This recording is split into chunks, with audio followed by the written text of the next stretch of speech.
Alhamdulillahi Rabbil Alamin. Alhamdulillahilladzi anzala sakinah fi qulubil mu'minin liyazdadu imanan ma'a imanihim. Allahumma salli ala Muhammadin wa ala alihi wa ashabihi ajma'in.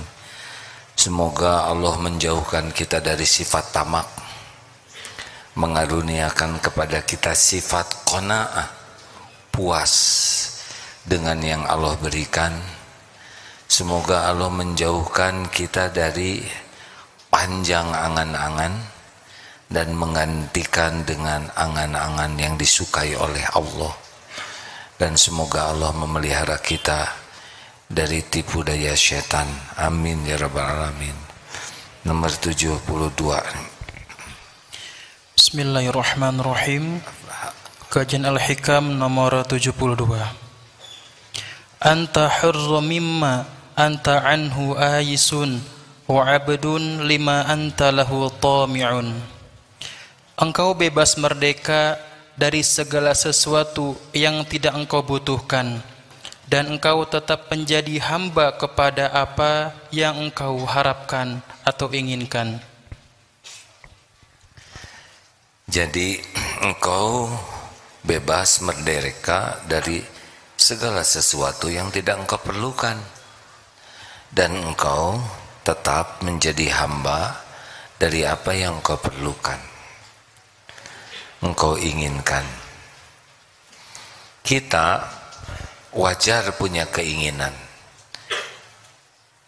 tapi apakah keinginan kita ini membuat Allah ridho atau tidak? Itu yang paling penting. Jangan sampai dibenci. Itu sesuatu yang tidak dis. Dan kita harus tahu, dan itu pun belum tentu akan terjadi. Pakai remote zaman dulu canggih sekali ini, belum seperti sekarang. Ini apa? Ini remote, kamera di sana, motret dari sini. Wah, luar biasa. Perlu kamera seperti ini loh. Wih, kenapa? Kiai pesantren perlu dokumentasi untuk sejarah. Oh, masa Allah, ini canggih. Tidak perlu keahlian kursus memotret, karena otomatis yang benar udah mulai ngebul. Ini beli di mana? Di Mekah juga ada yang jual. Oh iya, wah, naik skalanya, eskalasinya. Yang mana? Nanti saya antar, mulai ngebul. Masjid di sana, toko di sini. Ke sini hadir, baru ke sana. Astagfirullahaladzim. Penderitaan bertambah karena di toko itu tinggal satu-satunya. Kata Mister Kompor, ya, yang ngomporin, wah gawat, keburu dibeli orang, horor. Tiap hari tegang, takut dibeli orang. Jadi lewat ke sana, pulang lewat ke sana, jadi jauh ke masjid. Karena sudah menderita, ingin beli. Informasi ke Indonesia minimal karena takut dilarang. Yang dikontak hanya yang menyetujui. Yang kira-kira bakal kontrak tidak dikontak. Karena udah bulat pengen beli, itu mahal-mahal, bawa ke masjid, dilarang masuk karena dulu tidak boleh bawa kamera. Jadi sholat di luar, mulai itu nyiksa tuh. Kerjanya motret terus, motret sambil nggak mengerti, dengan harapan bagus dengan sendirinya.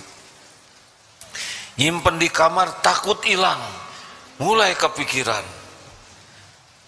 Ketika pulang ke Indonesia, tentu saja digantung di sini, karena di tas takut gepeng, di koper takut kebanting, satu-satunya yang aman di sini. Jadi kayak wartawan, nyiksa pisan, astagfirullah.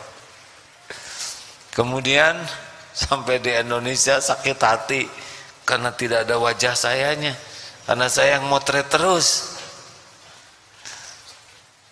Alhamdulillah, pendek cerita, pertolongan Allah tiba. Karena ini menjadi kesayangan sekali kamera ini. Suatu saat pesantren kilat dipinjam oleh panitia seperti biasa, keluar banyak nasihat, hati-hati ini barang mahal, belinya di Mekah banyak-banyak. Wadah, nggak tahu ingat atau enggak tuh panitia nasihatnya karena kepanjangan.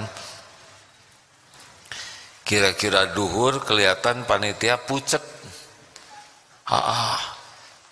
Tim, kenapa? Sebetulnya kenapa?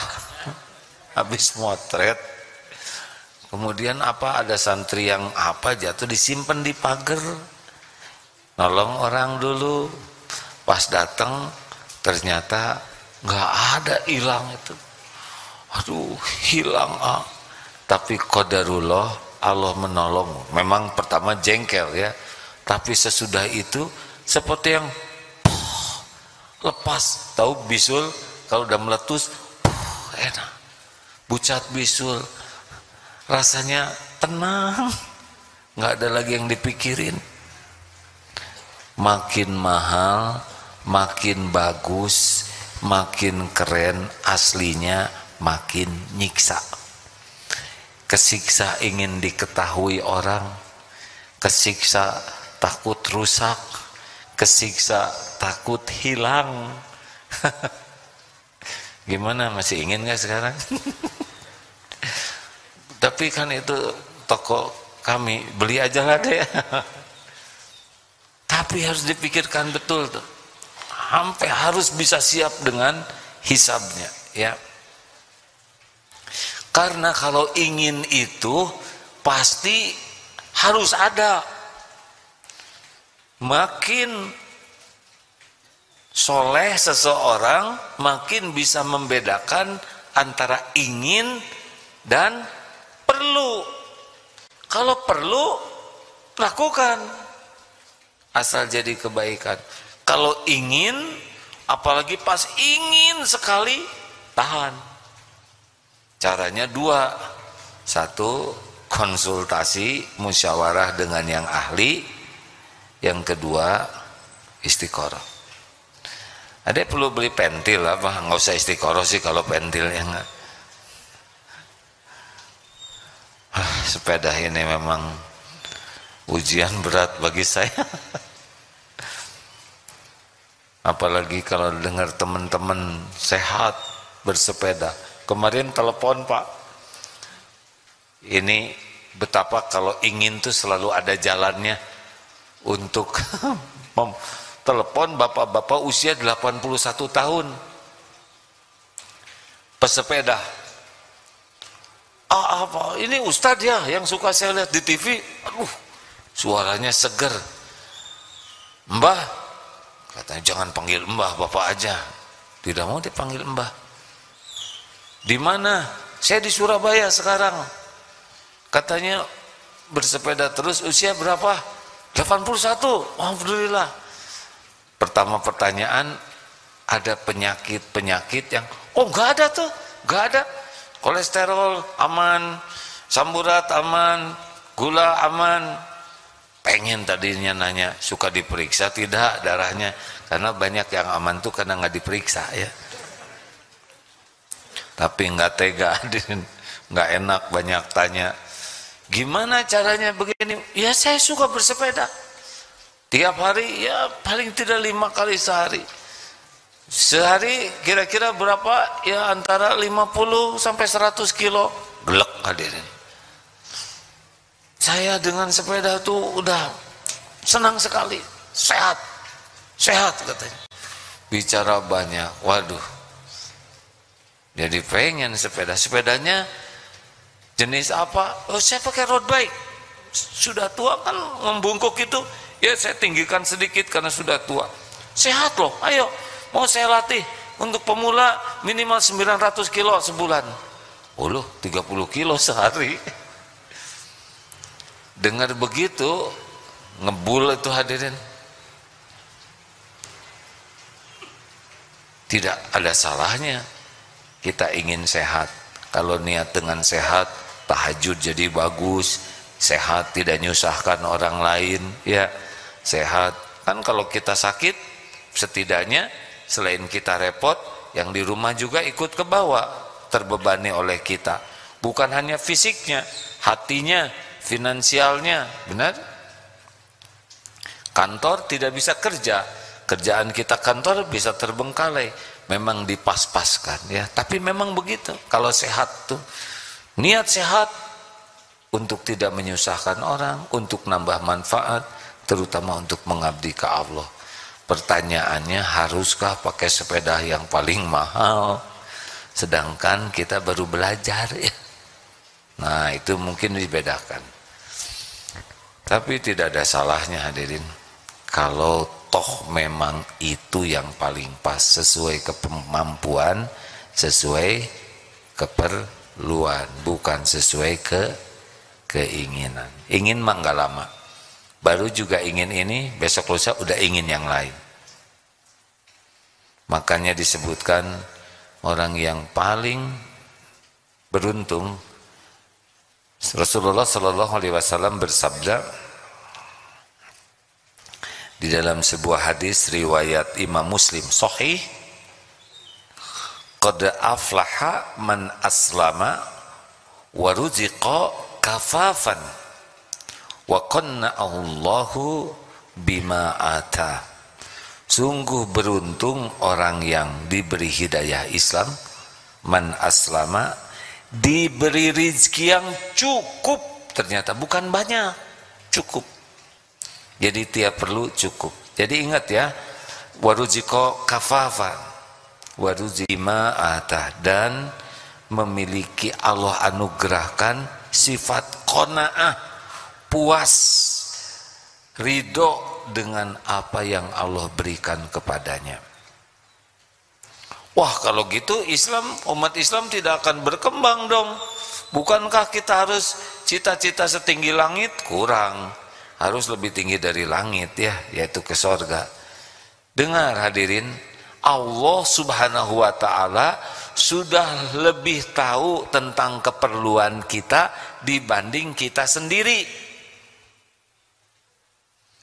Jadi yang kita inginkan, kita perlukan, Allah sudah tahu. Dan yang menguasai apa yang kita perlukan, apa yang kita inginkan adalah Allah. Dan sampainya yang kita inginkan, kita perlukan, hanya bisa terjadi dengan izin Allah. Dan yang paling tahu, yang paling maslahat untuk dunia akhirat juga hanya Allah. Wa asa an takrahu syai'a wa huwa khairul lakum. Boleh jadi engkau tidak suka padahal baik menurut Allah bagimu, dan boleh jadi engkau suka antuhibbu syai'a wa huwa syarrul lakum, padahal buruk menurut Allah bagimu. Wallahu ya'lamu wa antum la ta'lamun. Allah Maha tahu, kalian tidak tahu. Gimana dong tentang beli spare part itu? Mau deh dikasih ilmunya deh, berapaan harganya spare part? Nah, punya uang, sedekahkan.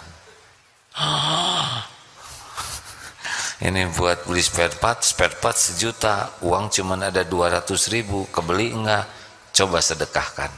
Bismillah ya Allah, saya sedekahkan. Sembunyi-sembunyi, nggak usah diposting, nggak usah digandengkan dengan spare part ya. Atau minta doa, tolong doakan ya spare part nggak ya, terlalu kekanak-kanakan. Sedekahkan sembunyi-sembunyi. Saya tidak janji apa-apa ya deh ya. Tapi kalau ikhlas, nanti jangan hanya spare partnya, sepedanya diganti oleh Allah. Ini nanya gini aja sudah ada kretek di hati saya ingin ngasih spare part hadirin. Memang saya nanya juga begitu strategi tidak boleh suudon. Nah begitulah, Allah sudah tahu, Allah subhanahu wa ta'ala sudah tahu ya, dan menggenggam apa yang kita perlukan. Oleh karena itu jangan ngotot, karena makin ngotot ke dunia sebetulnya makin kurang rasional kita. Harus redakan saja. Nanti gimana, keburu dibeli orang? Enggak. Kalau memang nanti Allah mau berikan ke kita, diberikan. Relax. Beneran kejadian, udah keburu dibeli orang, berarti bukan rezeki kita, nggak ada masalah. Dunia baik-baik saja, tidak usah pakai jengkel, tidak boleh usah pakai emosi. Padahal dia sudah janji mau jual ke saya, tapi nggak jadi. Ya sudah, nggak apa-apa. Mungkin Allah mau ngasih yang lebih baik dalam waktu yang lebih tepat. Nggak usah kecewa. Kalau sudah musyawarah dan sudah istiqoroh, insya Allah kita dapat yang terbaik. Ini pertanyaannya tentang sepeda sih, jadi agak mendalam jawabannya. Astagfirullah. Begitulah hadirin sekalian, ingin dunia ini tidak terlarang. Yang penting pikirkan, keinginan saya ini akan memperbudak saya nih. Mau apa nih? Saya akan kehilangan banyak waktu memikirkan keinginan ini, tenaga, pikiran, perasaan, kita akan mengerahkan ke sana. Makin ingin, makin fokus nanti. Apakah ini membuat Allah suka ke saya atau tidak? Dan ingat, nafsu itu akan menggampangkan. Kalau sudah nafsu, itu apa yang disukai Allah tidak disukai nafsu. Apa yang disukai nafsu biasanya yang tidak disukai Allah. Contoh sederhana begini, tahajud. Allah suka atau tidak? Sangat suka. Nafsu suka atau tidak? Tidak. Kita milih tahajud, milih tidur. Tidur. Taraweh mau 11 rakaat, mau 23 rakaat, jujur. Imamnya kira-kira yang panjang ayatnya atau yang ringkas-ringkas? Nah begitulah. Sedekah. Kalau ada 120.000, jujur, yang 100 atau yang 20? 125 ternyata 3 lembar. Yang mana? 5. Ya Allah, keselip ini 127. 2.000. Ternyata 2.000-annya itu ada 2 lembar. Yang satu masih bagus, ngejepret, yang satu udah lepet dan agak robek ujungnya. Yang mana yang diberikan? Yang lepet. Begitulah hadirin, nafsu. Jadi kita harus bagaimana? Lawan. Kalau mau tidur, aduh malas bangun, bangun. Nggak mau ngeluarin uang, keluarkan. Pas tahajud bacaannya mau yang pendek, keluarkan yang panjang, ya. Lawan saja terus. Nanti insya Allah akan tunduk nafsu itu.